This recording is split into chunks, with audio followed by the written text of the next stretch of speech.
रब्बी पेरणीची आता धावपळ सुरू आहे. मध्येच लेकराचा वेगळा खेळ चालू आहे. माडीला सीताफळाच्या बागामध्ये पहाड सापडला. आता लेकरं हे पळत गेले, आम्हाला हे पहाड सापडा असा या अपेक्षाने.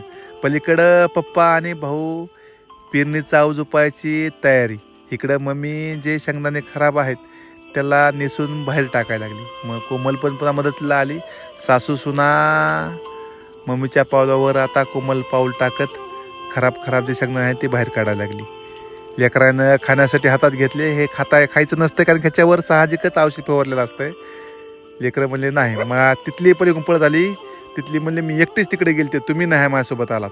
मी पप्पा बघू लागले कसे पेरायलेत काय नाहीत. लेकरं म्हणले चला आपण पण बघूया पप्पा हे कसे पेरायले तर आपले कसं बघू होते. लेकरं निरीक्षण करून बघायला लागले.